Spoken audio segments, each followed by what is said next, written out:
اعوذ باللہ من الشیطان الرجیم، پناہ مانگتا ہوں میں اللہ کی شیطان مردود سے۔ بسم اللہ الرحمن الرحیم،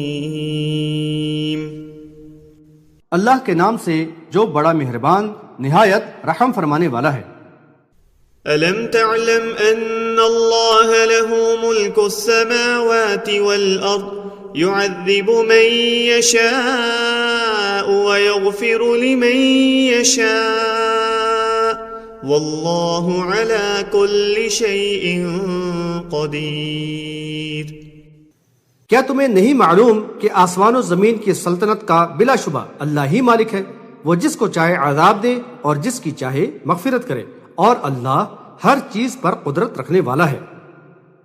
یا ایہا الرسول لا يحزنك الذین یسارعون فی الكفر من الذین قالوا آمنا بأفواہہم ولم تؤمن قلوبہم ومن الذين هادوا سماعون للكذب سماعون لقوم آخرين لم يأتوك يحرفون الكلم من بعد مواضعه يقولون إن أوتيتم هذا فخذوه وإن لم تؤتوه فاحذروا ومن يرد الله فتنته فلن تملك له من الله شيئا أولئك الذين لم يرد الله أن يطهر قلوبهم لهم في الدنيا خزي ولهم في الآخرة عذاب عظيم۔ اے رسول، ان لوگوں کے کفر میں دوڑ دھوپ تجھے غمگین نہ کرے، یعنی خواہ وہ ان میں سے ہوں جو اپنے منہوں سے تو کہتے ہیں کہ ہم ایمان لے آئے لیکن ان کے دل ایمان نہیں لائے، اور یا وہ یہودیوں میں سے ہوں جن میں یعنی کچھ ایسے بھی ہیں جو جھوٹ گھڑنے کے لیے کان لگاتے ہیں، ان دوسرے لوگوں یعنی کو ورغلانے کے لیے جاسوسی کرتے ہیں جو آپ کے پاس نہیں آئے، یعنی کتاب اللہ کی بات کو اس کی یعنی اصل جگہ سے تحریف کر دیتے ہیں، یعنی لوگوں سے کہتے ہیں کہ اگر تمہیں یہ یعنی حکم دیا جائے تو مان لینا، اور اگر یہ یعنی حکم نہ ملے تو ماننے سے احتراز کرنا۔ اللہ جسے فطرے میں ڈالنے کا ارادہ کر لے تو اسے اللہ یعنی کی گرفت سے بچانے کا تمہیں کوئی اختیار نہ ہوگا۔ یہ ایسے لوگ ہیں کہ اللہ نے ان کے دلوں کو پاک کرنا نہیں چاہا، ان کے لیے دنیا میں رسوائی ہے اور آخرت میں ان کے لیے بڑا عذاب ہے۔ حاشیہ نمبر 68۔ مدینے میں دعوت حق کی مخالفت کرنے اور رسول اللہ صلی اللہ علیہ وسلم کو دکھ دینے والوں میں منافقین اور یہودی پیش تھے۔ منافقوں نے حالات سے مجبور ہو کر ایمان کا زبانی اقرار تو کر لیا تھا، لیکن ان کے دل اسلام اور اہل ایمان کے بغض و عناد سے بھرے ہوئے تھے اور ان کو نقصان پہنچانے کا کوئی موقع ہاتھ سے نہ جانے دیتے۔ وہ یہودیوں اور قریش مکہ کے علاوہ عرب کے دیگر مشرک قبائل سے بھی ساز باز رکھتے اور اسلام کے خلاف ان کو بھڑکاتے رہتے تھے، نیز جو لوگ دعوت حق کی طرف مائل ہوتے ان کو بھی ورغلاتے۔ رسول اللہ صلی اللہ علیہ وسلم کو تسلی دیتے ہوئے تلقین کی گئی ہے کہ وہ ان منکرین حق کی مخالفانہ سرگرمیوں اور سازشوں سے آزردہ خاطر نہ ہوں۔ ان بدبختوں نے دعوت حق قبول کرنے کے بجائے اس کی مخالفت کی روش اپنا لی اور افواہوں اور پروپیگنڈوں کے ذریعے ایمان والوں کو ورغلانے اور اسلام سے برگشتہ کرنے میں سرگرم ہو گئے ہیں۔ یہ اپنی ان کوششوں سے اللہ کے دین کا کوئی نقصان نہ کر سکیں گے، البتہ دنیا میں اپنی رسوائی اور آخرت کی بربادی ہی کا سامان کریں گے۔ حاشیہ نمبر 69۔ سماعون میں مبالغہ ہے، یعنی بہت زیادہ سننے والے۔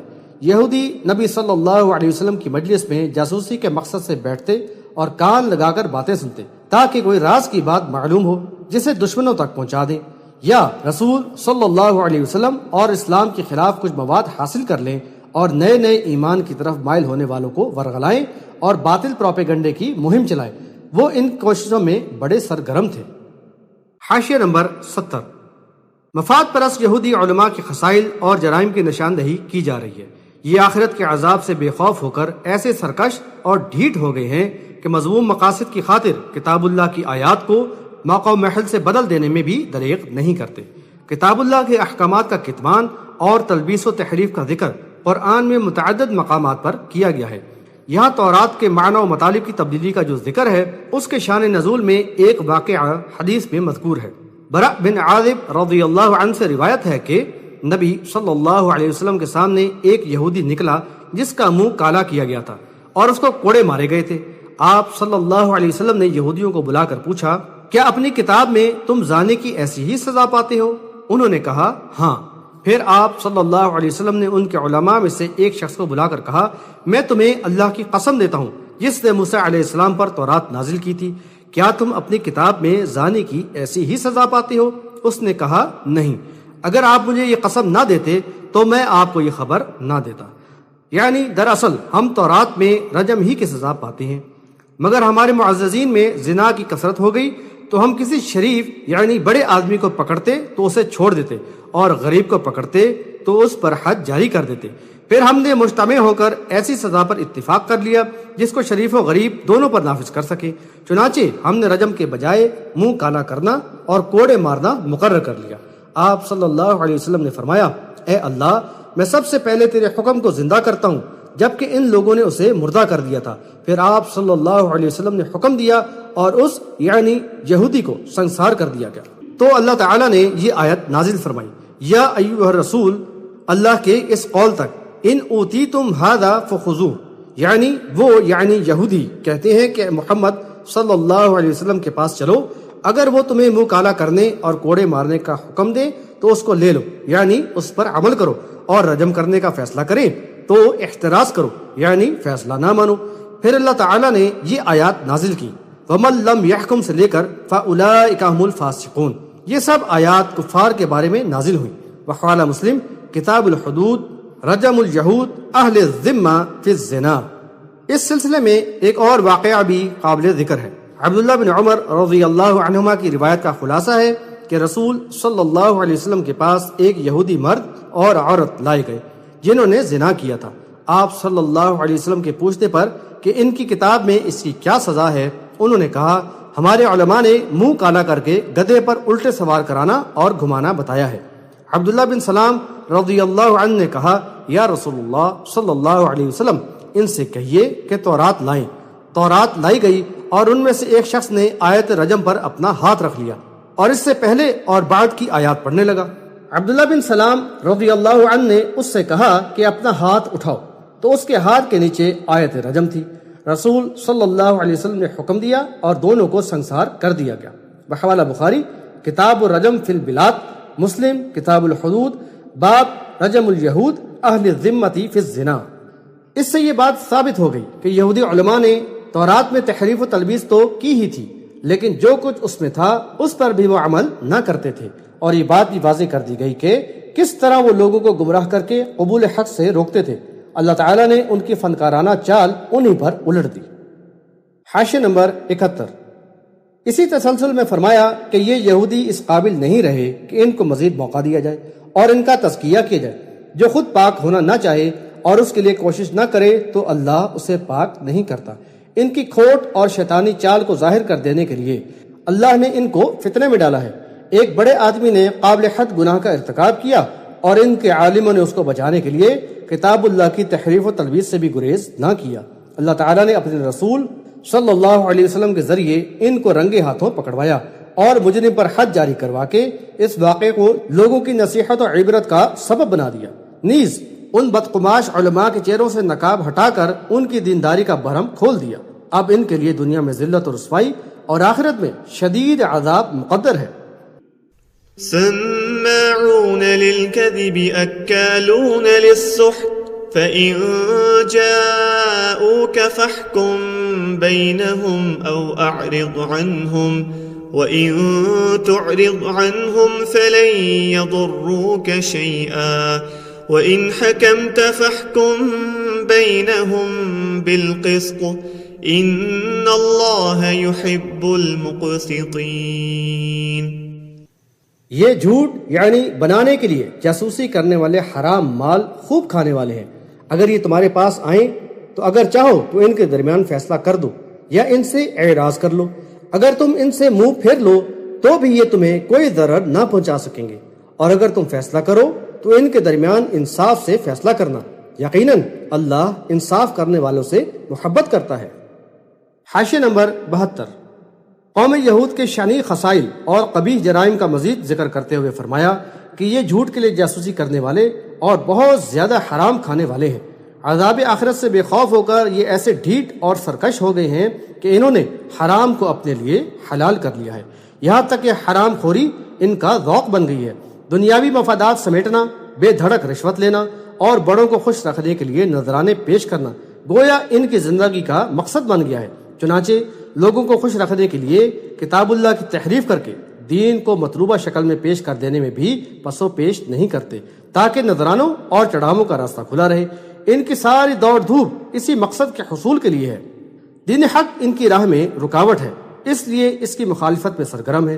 یہ لوگ بظاہر تو نبی صلی اللہ علیہ وسلم اور صحابہ کرام رضی اللہ عنہم کی مجلس میں دین سیکھنے آتے ہیں، لیکن فی الحقیقت مقصد یہ ہوتا ہے کہ کچھ سنگن لے کر دین حق کے خلاف روپے کے لیے اس کو استعمال کریں۔